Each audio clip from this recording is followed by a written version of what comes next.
Hi friends, welcome to my channel. ఈరోజు మనం ఆగాకరకాయ fry ఎలా చేయాలో చూద్దాం. వీటిని ఆగాకరకాయలు అంటారు, అలాగే బోడకాకరకాయలు అని కూడా అంటారు. ముందుగా నేను అరకేజీ ఆగాకరకాయలు తీసుకొని సన్నగా ముక్కలుగా ఇలా కట్ చేసి పక్కన పెట్టుకున్నాను. దానిలోకి ఒక చిన్న పెద్దుల్లిపాయ, అలాగే ఒక 2 పచ్చిమిర్చి ఇలా కట్ చేసుకొని పక్కన పెట్టుకున్నాను.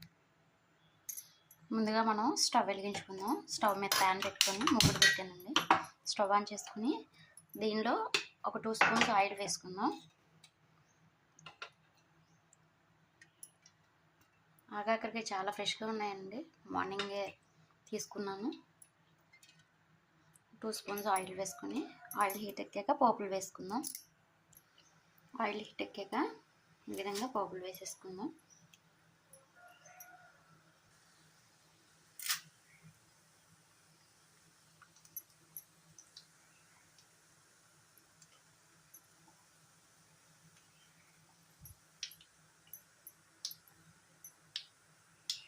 ఈ పోపులు వేసాక దీనిలో కరివేపాకు కడిగి పక్కన పెట్టుకుని కరివేపాకు వేసుకుని ముందుగా కట్ చేసి పక్కన పెట్టుకుని ఉల్లిపాయ అలాగే పచ్చిమిర్చి ముక్కలు వేసుకున్నాము. వేసుకొని కొంచెం వేయించుకుందాం. మరీ అంత రోస్ట్ అవ్వక్కర్లేదు, జస్ట్ కొంచెం వేగితే సరిపోతుంది.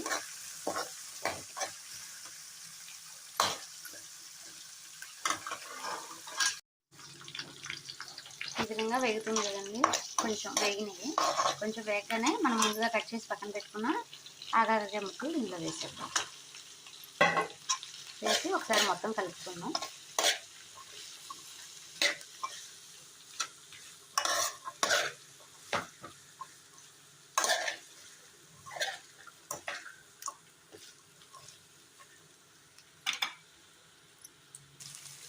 దీనిలో ఒక 1/2 స్పూన్ పసుపు వేసుకుందాం.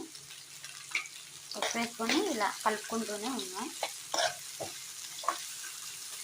మంట హై ఫ్లేమ్లోనే పెట్టి కలుపుతున్నానండి. నాకు ఇది రోస్ట్గా వస్తేనే బాగా ఇష్టం, ముద్దగా కాకుండా. అందుకనే మంట హై ఫ్లేమ్లో పెట్టి ఫ్రై చేస్తున్నాను.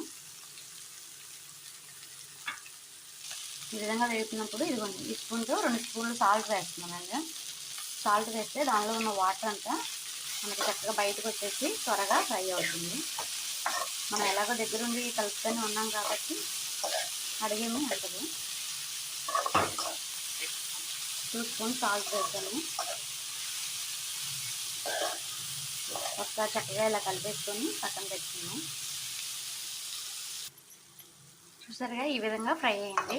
ఈ విధంగా ఫ్రై అయ్యాక దీనిలో దంచుకున్న వెల్లుల్లిపాయలు 4 రెబ్బలు వేసుకున్నాం. 4 వెల్లుల్లిపాయ రెబ్బలు దంచుకొని దీనిలో వేసుకున్నాం. ఇప్పుడు కారం వేసుకుందాం. ఎందుకంటే 1 స్పూన్ కారం వేస్తున్నాను. 1 స్పూన్ కారం అయితే సరిపోతుంది, మనకు ఆల్రెడీ 2 మిర్చి వేసుకున్నాం కాబట్టి. కారం వేసుకొని కారం చక్కగా ముక్కలకు పెట్టాక స్టవ్ ఆఫ్ చేసుకుందాం. ఒక 5 మినిట్స్ ఫ్రై చేసుకొని స్టవ్ ఆఫ్. అంతే ఫ్రెండ్స్, చక్కగా ఫ్రై అయిపోయింది. మనకి ఈ విధంగా ఫ్రై అయిపోయింది. స్టవ్ ఆఫ్ చేసుకుందాం. అంతే ఫ్రెండ్స్, ఎంతో రుచికరమైన ఆగాకరకాయ ఫ్రై రెడీ అయిపోయింది. ఈ వీడియో మీకు నచ్చినట్లయితే మా వీడియోని లైక్ చేయండి. కొత్తగా మా ఛానల్ని చూసినట్లయితే మా ఛానల్ని సబ్స్క్రైబ్ చేయండి. Thank you to all.